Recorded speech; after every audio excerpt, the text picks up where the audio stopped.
নমস্কার বন্ধুরা, বঙ্গজালে তোমাদের স্বাগত জানাই। আজকে চলে এসেছি ফুটবলের দুর্দান্ত সব খবর নিয়ে।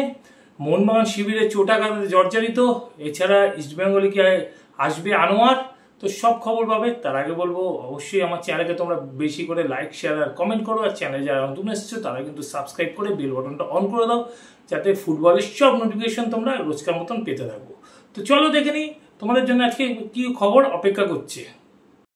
প্রথমে আসি মুম্বাই সিটি এফসির খবর। আর তোমরা জানো যে মুম্বাই সিটি এফসি থাইল্যান্ডে প্রি সিজন কন্ডিশনিং প্র্যাকটিস চলছে তাদের, তো সেখানেই তারা কিন্তু ক্যাম্প করেছে। আর সেখানে তারা আগামী 25শে আগস্ট পর্যন্ত থাকবে। তো তারা কিন্তু গতকাল আরও একটা প্র্যাকটিস ম্যাচ খেলেছে কাসেটসাট এফসির সাথে। আর সেই ম্যাচে কিন্তু মুম্বাই সিটি এফসি 2-1 গোলে হেরে গেছে। বলা বাহুল্য যে কাসেটসাট এফসি কিন্তু থাই লিগের সেকেন্ড ডিভিশনের টিম, তো সেই দলের কাছে হেরে গেল। এর আগের দিনও কিন্তু এক অপেশাদার দলের সাথে তারা ম্যাচ খেলেছিল, সেখানেও কিন্তু তারা হেরে গেছিল।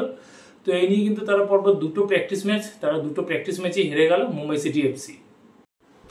এবার একটু মোহনবাগান সুপার জায়ান্টের খবর আসে। আর মোহনবাগান সুপার জায়ান্টের গোলকিপার ধীরাজ সিং, সে কিন্তু চোট পেয়েছে এবং আগামীকাল কিন্তু মোহনবাগান সুপার জায়ান্টের ম্যাচ আছে ডুরান্ড কাপে এয়ারফোর্সের সাথে। সেই ম্যাচে কিন্তু মোহনবাগান সুপার জায়ান্ট তাদের গোলরক্ষক হিসেবে পাবে না ধীরাজ সিংকে, তার বদলে কিন্তু তার সেকেন্ড গোলকিপার হিসেবে রাখা হয়েছে রাজা বর্মনকে। সম্ভবত কালকের ম্যাচে মোহনবাগান সুপার জায়ান্ট প্রথম দল নামাতে চলেছে, বেশিরভাগই প্রথম দলের ফুটবলার থাকবে এবং বিশালকে হয়তো আগামীকালের ম্যাচে খেলবে। তো সেই জন্যই কিন্তু তাদের রিজার্ভ গোলকিপারের দরকার, সেই রিজার্ভ গোলকিপার কিন্তু ধীরাজ সিং থাকছে না, তার বদলে সম্ভবত কালকে রিজার্ভ বেঞ্চে বসতে চলেছে রাজা বর্মন। অন্যদিকে কিন্তু গ্রেগ স্টুয়ার্টও একটা চোট পেয়েছে, তবে চোট অতটা গুরুতর না, 2-4 দিন গেলে কিন্তু তার চোটটা ঠিক হয়ে যাবে। তো সে কিন্তু হালকা অনুশীলন করেছে, কিন্তু সেভাবে বল পায়ে তাকে অনুশীলন করতে দেখা যায়নি। কয়েকটা দিন গেলে গ্রেগ স্টুয়ার্টের চোটও কিন্তু ঠিক হয়ে যাবে। সম্ভবত গ্রেগ স্টুয়ার্ট হয়তো আগামী 18ই আগস্টের ডার্বি ম্যাচে খেলবেন। জেমি ম্যাকলারেন তিনি কিন্তু মাঠে এসেছেন অনুশীলনে, তবে দলের সাথে অনুশীলন করেনি, তিনি কিন্তু মাঠের বাইরেই রিহ্যাবে ছিলেন। তারও একটা মাসেল ক্র্যাম্প হয়েছে, তারও চোট আছে। তো আগামীকাল ম্যাচে কিন্তু জেমি ম্যাকলারেনকে পাবে না মোহনবাগান সুপার জায়ান্ট, জেমি ম্যাকলারেনকে বাদ দিয়ে খেলতে হবে মোহনবাগান সুপার জায়ান্টকে। তো 2-4 দিন গেলে জেমি ম্যাকলারেনের যে চোটটা আছে তেমন গুরুতর না, তো তার চোটও ঠিক হয়ে যাবে এবং জেমি ম্যাকলারেন সম্ভবত একেবারে ডার্বি ম্যাচ থেকেই খেলা শুরু করবে মোহনবাগান সুপার জায়ান্টের জার্সি গায়ে। অপরদিকে শোনা যাচ্ছে যে হায়দ্রাবাদ এফসি নাকি এক ইনভেস্টারের সাথে কথাবার্তা চালাচ্ছে, তাদেরকে হায়দ্রাবাদ এফসি অ্যাপ্রোচ করেছে, কেননা এআইএফএফ আগামী 15 আগস্ট পর্যন্ত ডেডলাইন দিয়েছে হায়দ্রাবাদ এফসিকে যে তারা আইএসএল খেলতে পারবে কি না সেটা জানানোর জন্য। তো এই মুহূর্তে হায়দ্রাবাদ এফসির উপর 80 কোটি টাকার দেনা আছে, তো সেই দেনা শোধ করার মতন কিন্তু ইনভেস্টার এই মুহূর্তে দরকার। তো তারা এর আগেও বলেছিল ইনভেস্টার তারা জোগাড় করার চেষ্টা করছে এবং ইনভেস্টার পেয়ে গেছে, কিন্তু পরবর্তীকালে দেখা যায় যে হায়দ্রাবাদ এফসি কোনো ইনভেস্টার পায়নি। তো এই আবার হায়দ্রাবাদ এফসি বলছে যে তারা ইনভেস্টার জোগাড় করেছে। এখন দেখার যে আগামী দিনে যদি হায়দ্রাবাদ এফসিতে কোনো নতুন ইনভেস্টার আসে, তারা আগের যে দেনা 80 কোটি টাকা তারা শোধ করে কিনা। তো কেউ তো 80 কোটি টাকা শোধ করতে চাইছে না, কারণ একটা হিউজ দেনা হয়ে আছে হায়দ্রাবাদ এফসির উপর। তো যদি শোধ করতে পারে নতুন ইনভেস্টার এসে, সেক্ষেত্রেই কিন্তু হায়দ্রাবাদ এফসি তাহলে তাদের ব্যাংকগুলো তুলে তারা কিন্তু আইএসএল খেলতে পারবে, নইলে নয়। তবে প্রতিবারই যেহেতু হায়দ্রাবাদ এফসি বলে যে আমরা ইনভেস্টার পেয়ে গেছি, তো সেটা পরবর্তীকালে দেখা যায় যে তাদের হাতে কোনো ইনভেস্টার নেই। তো এখন সময় হাতে খুব কম আছে, যদি তারা ইনভেস্টার পায় ভালো, আর যদি ইনভেস্টার জোগাড় না করতে পারে তাহলে কিন্তু আসন্ন আইএসএলে আমরা কিন্তু হায়দ্রাবাদ এফসিকে খেলতে দেখতে পাবো না। আর হায়দ্রাবাদ এফসি যদি আইএসএলে না খেলে সেক্ষেত্রে কিন্তু ইস্টবেঙ্গল অ্যালেক্স সাজিকেও পেয়ে যাবে, কারণ অ্যালেক্স সাজির পেছনে ইস্টবেঙ্গল দীর্ঘদিন ধরে পড়ে আছে। হায়দ্রাবাদ এফসিও অ্যালেক্স সাজিকে ছাড়তে চাইছে না, এই কারণে অ্যালেক্স সাজি কিন্তু পিএসসিতে গেছে, যে সেখান থেকে সে মুক্ত হয়ে বেরিয়ে আসতে চাইছে ফ্রি ফুটবলার হিসেবে, এবং ইস্টবেঙ্গল কিন্তু তার পেছনে পড়ে আছে। এখন হায়দ্রাবাদ এফসি যদি আইএসএল না খেলে তাহলে অটোমেটিক্যালি অ্যালেক্স সাজি ফ্রি ফুটবলার হয়ে যাবে, এবং সেক্ষেত্রে কিন্তু ইস্টবেঙ্গলে সই করতে তার কোনো বাধা থাকবে না। অন্যদিকে বিঘ্নেশ দক্ষিণামূর্তিও পিএসসিতে গেছে হায়দ্রাবাদ এফসির বিরুদ্ধে, এবং সেখানেও যদি হায়দ্রাবাদ এফসি টিম না করে তাহলে বিঘ্নেশও অটোমেটিক্যালি ফ্রি ফুটবলার হয়ে যাবে।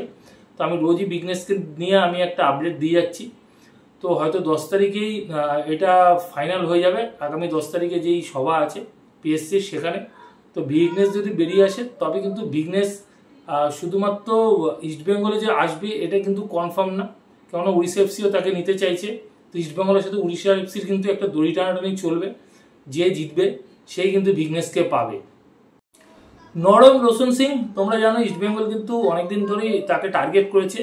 তো বেঙ্গালুরু এফসি কিন্তু প্রথমে বলেছিল যে নরম Roshan Singh not for sale, তবে এই মুহূর্তে কিন্তু বেঙ্গালুরু এফসি তাকে কিন্তু অ্যাভেলেবেল করে দিয়েছে এবং মার্কেট তার জন্য কিন্তু একটা ট্রান্সফার ফি রেখেছে, সেটা একটা হিউজ পরিমাণে। তবে ইস্টবেঙ্গল কিন্তু এই মুহূর্তে নরম রোশন সিংয়ের দিকে যাচ্ছে না, তবে নরম রোশন সিংয়ের উপরে নজর রাখছে, কেননা ইস্টবেঙ্গল এই মুহূর্তে অ্যালেক্সাজি এবং বিঘ্নেশ দক্ষিণামূর্তির সাথে কথাবার্তা চালাচ্ছে এবং কথাবার্তা অনেকটাই এগিয়েছে। তো যদি আগামী দিনে আইএসএল না খেলে হায়দ্রাবাদ এফসি, সেক্ষেত্রে কিন্তু এই দুই ফুটবলারকে পাওয়ার সম্ভাবনা ইস্টবেঙ্গলের প্রবল। তো এই দুই ফুটবলারকে যদি উইদাউট ট্রান্সফার ফি দিয়ে ইস্টবেঙ্গল পেয়ে যায়, তবে কিন্তু ইস্টবেঙ্গল আর নরম রোশন সিংয়ের জন্য ঝাঁপাবে না। তো সেই জিনিসটার দিকে ইস্টবেঙ্গল কিন্তু লক্ষ্য রাখছে, যদি এই দুই ফুটবলার ইস্টবেঙ্গলে চলে আসে সেক্ষেত্রে কিন্তু নরম রোশন সিংকে আর ইস্টবেঙ্গল নেবে না। আর সবশেষে আসি আনোয়ার আলীর খবরে। আনোয়ার আলীকে নিয়ে কিন্তু আমি বারে বারে বলে আসছি যে আনোয়ার আলীকে নিয়ে যত যাই কথা হোক চারিদিকে আনোয়ার আলীর কিন্তু ইস্টবেঙ্গলে আসাটাই পাল্লা ভারী। এই মুহূর্তে সেইটা কিন্তু গতকাল নিউজ টাইম তাদের ভিডিও প্রচারেও জানিয়েছে যে আনোয়ার আলী কিন্তু ইস্টবেঙ্গলে আসাটা শুধু সময়ের অপেক্ষা। আগামী 10ই আগস্ট এআইএফএফ এর যে প্লেয়ার স্ট্যাটাস কমিটির মিটিং আছে, সেখানে চার পক্ষকেই ডেকেছে, Mohun Bagan, super giant, Anwar Ali, Delhi FC এবং ইস্টবেঙ্গল। তো এই চারজনকারই প্রতিনিধি থাকবে। তো সেখানে কিন্তু আলোচনা হবে যে এই একটা জরিমানার টাকা নিয়ে যে মোহনবাগানকে এত টাকা একটা ক্ষতিপূরণ দিতে হবে। তো সেটা যদি মোহনবাগান সুপার জায়ান্ট হিউজ পরিমাণে চায়, সেটা কিন্তু পিএসসি মানবে না এখন অবধি যা খবর আছে, কেননা সেখানে পিএসসি নির্ধারণ করে দেবে কত টাকা একটা জরিমানা বাবদ হতে পারে। কেননা দিল্লি এফসি থেকে কিন্তু রঞ্জিত বাজাজ অলরেডি হুমকি দিয়ে রেখেছে যে আনোয়ারের জন্য তিনি ফিফাতে যাবেন। আর ফিফা কিন্তু গত 2022 সালে অ্যানাউন্স করে দিয়েছে যে কোনো ফুটবলার 1 বছরের বেশি লোন ডিলে থাকতে পারবে না। তো আমাদের ভারতবর্ষে এটা চালু হচ্ছে আগামী 25 সাল থেকে। তো ভারতবর্ষের যে ফুটবল, এআইএফএফ এর ফুটবল কিন্তু ফিফার বাইরে না, ফিফার গাইডলাইনের বাইরে না। তো সেই জন্য কিন্তু আনোয়ার আলী ফিফাতে গেলে আনোয়ার আলী জিতে যাওয়ার সম্ভাবনাটা সব থেকে বেশি, কেননা ফিফা সবসময় ফুটবলারদেরকে প্রায়োরিটি দিয়ে এসছে। আর সেই জায়গা থেকে আনোয়ার আলী যেহেতু পার্মানেন্ট কোনো ডিল নেই মোহনবাগান সুপার জায়ান্টের সাথে, সেই জন্য কিন্তু ফিফাতে গেলে আনোয়ার আলী কেসটা আরামসে জিতে যাবে, সেটা মোহনবাগান সুপার জায়ান্টও বুঝে গেছে। সেই জন্য তারা কিন্তু বসে একটা মিউচুয়াল ডিলে যেতে চাইছে। এবং মুখে যতই গরম কথা বলুক না বলুক, তাদের হয়তো টার্গেট থাকতে পারে আনোয়ার আলীকে আটকানো, যত লেট করতে পারবে আনোয়ার আলীকে আটকে রাখতে, তাতে কিন্তু ইস্টবেঙ্গল খেলাতে পারবে না। সেটা আনোয়ার আলীর ফিউচার নিয়েও খারাপ, ভারতীয় ফুটবলের ফিউচারের জন্যও খারাপ, কেননা ভারতের জাতীয় দলের সামনে অনেকগুলো টুর্নামেন্ট আছে সেপ্টেম্বর মাস থেকে। তো সেই ক্ষেত্রে এআইএফএফ এর যে প্লেয়ার স্ট্যাটাস কমিটি আছে, তারাও চাইবে যত তাড়াতাড়ি সম্ভব এই যে ঝামেলাটা চলছে আনোয়ার আলীকে নিয়ে, এটাকে শেষ করে দেওয়া এবং আনোয়ার আলীকে ফুটবল মাঠে ফিরিয়ে আনা। কেননা সে যদি ফুটবল মাঠে ফিরে আসতে পারে, তবে কিন্তু সে জাতীয় দলেরও ফুটবলটা খেলতে পারবে। আর অপরদিকে যদি ফিফাতে যায় আনোয়ার আলীর কেসটা, তাহলে কিন্তু এআইএফএফও ফেসে যেতে পারে এবং এমবিএসজিও।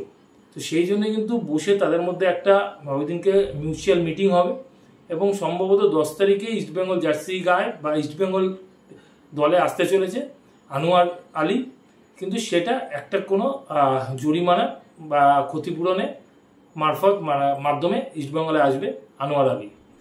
তো এইটুকু তোমাদের বলতে পারি যে ইস্টবেঙ্গল জার্সি গায়ে দেওয়াটা আনোয়ার আলীর জন্য একেবারে পাকা হয়ে গেছে। শুধু ইস্টবেঙ্গল জার্সি গায়ে দেওয়াটা আনোয়ার আলী সময়ের অপেক্ষা। তো এখনকার খবর আপাতত এইটুকুই। নতুন খবর নিয়ে হাজির হবো তোমাদের কাছে পরের ভিডিওতে। তার আগে বলবো, আগের ভিডিও যারা মিস করে গেছে তার জন্য ডেসক্রিপশন বক্সে লিঙ্ক দেওয়া থাকবে, তোমরা লিঙ্ক ক্লিক করে আগের ভিডিও দেখে নিতে পারো। এখনকার মতন গুড বাই।